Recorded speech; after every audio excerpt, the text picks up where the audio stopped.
अगर आप एक सीएससी बीएलई हैं या फिर सीएससी से किसी प्रकार से भी जुड़ना चाहते हैं या फिर बीएलई बनना चाहते हैं तो आपके लिए ये वीडियो बहुत ज़रूरी है। वीडियो को स्किप ना करें, अंत तक देखें ताकि क्या क्या फर्जीवाड़ा कर रहा है सीएससी आधार के नाम पे उसका कंप्लीट डिटेल मैं आपको दे सकूं। काफ़ी सारे लोग काफ़ी कुछ इन्वेस्ट कर दे रहे हैं सीएससी आधार का जो काम दे रहा है उसके नाम पे। तो यहाँ पे एक बहुत बड़ा झोल हो रहा है। वो झोल क्या है मैं आपको इस वीडियो के माध्यम से दिखाऊंगी। आपके स्क्रीन पे जो डॉक्यूमेंट दिख रहा है वो आप देख लीजिए पहले। ये परचेज बाय सीएससी है। ये एक तरह का स्टैम्प है। अगर आप लोगों ने कुछ इस तरह का काम किया होगा तो पता होगा कि नोटरी या स्टैम्प बनवाया जाता है नॉर्मली। जब भी आप किसी कंपनी से कोई काम लेते हैं तो वो एक तरह का आपका अग्रीमेंट हो जाता है, ठीक है। उसको कहते हैं बिजनेस के भाषा में एमओयू यानी मेमोरेंडम ऑफ अंडरस्टैंडिंग। तो ये देख लीजिए पहले। ये फर्स्ट पार्टी सीएससी है। इसमें सेकेंड पार्टी यूआईडीएआई है यानी जिसके थ्रू आधार का काम होता है, unique identification authority of India. और स्टैम्प ड्यूटी यहाँ पे 50 रुपए की पे की गई है सीएससी की ओर से, ठीक है।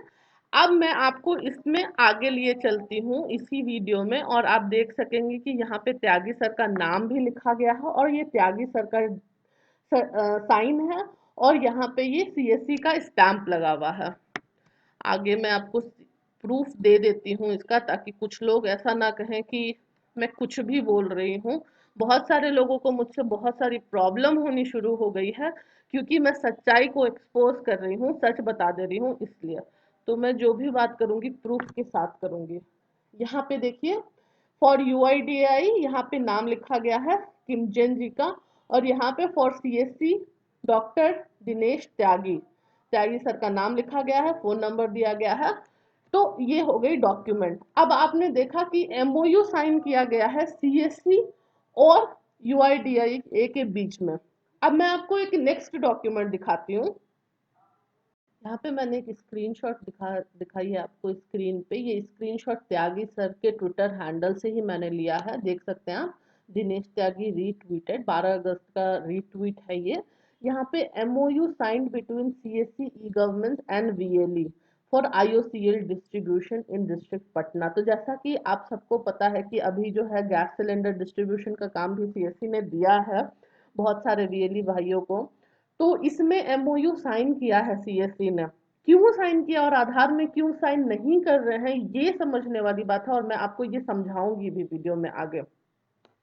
नेक्स्ट देख लीजिए। यहाँ पे दीपक कुमार के का जो ट्वीट था इसको रीट्वीट किया है। ये भी 12 अगस्त का है, त्यागी सर ने ही रीट्वीट किया है। और यहाँ पे भी लिखा गया है कि Indian gas agency distributor agreement paper done. तो ये जो पेपर वर्क है और अगर आप ध्यान से देखेंगे इसको तो यहाँ पे जो है ये जो मैं आपको जूम करके दिखाती हूँ ये स्टैम्प पेपर के जैसा है और यहाँ पे कंप्लीट पेपर वर्क किया गया है। तो ये आपने देख लिया कि क्या है। और मैं आपको एक और चीज दिखा देती हूँ यहाँ पे इस वीडियो के माध्यम से कि जब भी यूआईडीएआई किसी भी कंपनी के साथ कोई भी अग्रीमेंट करती है तो वो एक एमओयू साइन करती है। एमओयू का एक फॉर्मेट है, this is the memorandum of understanding MOU. तो आप लोगों ने देखा कि किस तरह से सीएससी ने तो एमओयू साइन किया है जो है यूआईडीआई के साथ, लेकिन सीएससी हम लोगों के साथ यानी वीएलई सदस्यों के साथ कोई एमओयू साइन नहीं कर रहा है। इसके बहुत सारे रीजन है। रीजन हम लोगों को धीरे धीरे करके बारीकी से समझना होगा, अदरवाइज जो लोग भी इस आधार के नाम पे पैसा इन्वेस्ट कर रहे हैं वो बहुत बुरी तरीके से फंस जाएंगे। मेरा इस वीडियो बनाने का मकसद एक ही है कि आपके पैसे जाया ना जाएं। ध्यान से देख लीजिए इस वीडियो को और अगर आप वीएलई सदस्यों को फायदा पहुंचाना चाहते हैं तो इस वीडियो को ज्यादा से ज्यादा शेयर भी करें। यहाँ पे ये मेमोरेंडम ऑफ अंडरस्टैंडिंग है और यहाँ पे पूरी डिटेल्स दी जाती है कि किसके किसके के बीच में बना है ये और कौन सी कंपनी है जो आधार का काम करेगी वगैरह सारे डिटेल्स जो भी टर्म्स एंड कंडीशंस होते हैं वो इस तरह का एक डॉक्यूमेंट होता है जो मैंने आपको पहले भी जो सीएससी के साथ बना है वो दिखाया मैंने। और ये उसका फॉर्मेट है जहाँ पे साइन करना होता है दोनों पार्टीज को।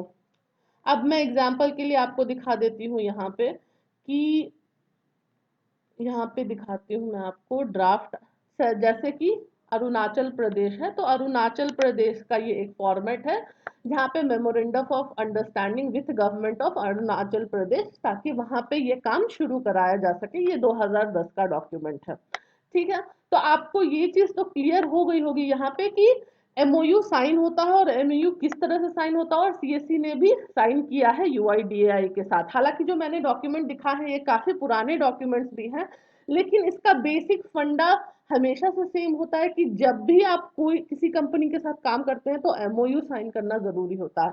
अब यहाँ पे सीएससी क्या झोल कर रही है, बहुत सारे लोगों को जिन्होंने आधार का काम शुरू किया है उनके सिस्टम पे सिर्फ वही लोग अपना अपडेशन करा पा रहे हैं जिनके पास मोबाइल नंबर रजिस्टर्ड है। तो अगर मोबाइल नंबर रजिस्टर्ड है तो वो तो ऑलरेडी अपना जो अपडेशन है वो खुद ही कर सकते हैं, डेमोग्राफिक अपडेशन। इसके ऊपर तो मैंने आपको वीडियो में पहले ही बता दिया था, ये खुलासा मैंने आपको पहले ही कर दिया था। तो अगर एमओयू साइन करेगी सीएससी हम वीएलई के साथ तो क्या होगा, उसमें टर्म्स एंड कंडीशंस पूरे के पूरे लिखने होंगे। यहाँ तक कि सीएससी को ये भी बताना होगा कि मिनिमम कितने साल के लिए एक वीएलई इस प्रोजेक्ट पे काम कर सकता है। नॉर्मली जब भी कोई गवर्नमेंट प्रोजेक्ट होता है तो 3 साल या 5 साल के लिए होता है, उससे ज्यादा टेन्योर नहीं मिलता है। तो अगर वीएलई ये सोच करके इस पे पैसा इन्वेस्ट कर रहे हैं कि लाइफ टाइम काम करेंगे तो बिल्कुल गलत है ये, ऐसा कुछ नहीं होने वाला है। आप लाइफ टाइम काम नहीं करेंगे इसके ऊपर। जब भी जब भी मैं बता रही हूँ, अगर सीएससी चाहे तो आपको ये काम से निकाल सकता है, हटा दे सकता है। क्योंकि इसमें क्या होगा, अगर डीएम आपकी किसी वजह से कंप्लेन कर देता है या फिर कहीं पे आपके आपके क्षेत्र में दो वीएलई हैं और एक वीएलई कोई जा करके मिठाई का डब्बा दे आता है डिस्ट्रिक्ट मैनेजर को, तो वहां पे क्या होगा, हो सकता है कि आपके खिलाफ कोई कंप्लेन कर दे डिस्ट्रिक्ट मैनेजर और आपसे ये काम छीन करके जो दूसरा वीएलई है उसको मिल जाए। तो इस तरह का बहुत सारा ना मिस इंटरप्रिटेशन हो सकता है और इससे बहुत सारी प्रॉब्लम हो सकती है वीएलई को। तो मेरे कहने का मतलब यहाँ पे बस इतना है कि अगर दूसरे काम के लिए एमओयू साइन करा रहा है सीएससी तो फिर इस काम के लिए क्यों नहीं। सीएससी में अगर खुद एमओयू साइन किया है तो वीएलई के साथ एमओयू क्यों साइन नहीं हो रहा, क्योंकि यहाँ पे सीएससी कोई कमिटमेंट नहीं देना चाहता है कि आप इसमें क्या क्या काम कर सकेंगे। डेमोग्राफिक अपडेट फोन नंबर के साथ या फोन नंबर के बगैर कर सकेंगे या नहीं, या फिर आप कुछ लोग ऐसा भी कर रहे हैं कि मुझे खुद डीएम ने बोला था कि बायोमेट्रिक अपडेट भी होगा। हालांकि ये सच नहीं है, बायोमेट्रिक अपडेट नहीं हो पाएगा फिलहाल, तो इसकी कोई जानकारी नहीं मिली है। तो इस तरह के बहुत सारे फॉल्स कमिटमेंट हो रहे हैं। लेकिन अगर जहाँ पे डॉक्यूमेंटेशन हो जाता है, जहाँ पे एमओयू बनता है, वहां पे इस तरह का कोई लफड़ा नहीं होता है, वहां पे इस तरह की कोई प्रॉब्लम नहीं होती। इसीलिए शायद त्यागी सर जो है वो एमओयू साइन नहीं कर रहे हैं वीएलई के साथ, खास करके इस पर्टिकुलर प्रोजेक्ट के तहत। तो मैं जो आपको बताना चाहती थी, समझाना चाहती थी, मुझे उम्मीद है आपको समझ में आ गया होगा। और इस डॉक्यूमेंट को मैं अगर आपको आगे दिखाऊंगी तो इसमें क्लियरली लिखा गया है कि जब चाहे यूआईडीएआई वो 30 दिन के नोटिस पे काम वापस ले सकता है सीएससी से, अगर कोई भी गड़बड़ी होती है तो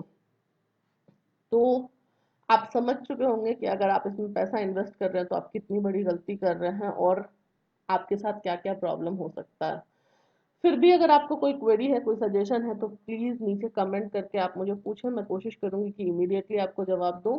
मुझे उम्मीद है कि आपको ये वीडियो पसंद आया होगा। पसंद आया तो वीडियो को एक लाइक कर दें और चैनल को सब्सक्राइब कर लें। Thank you.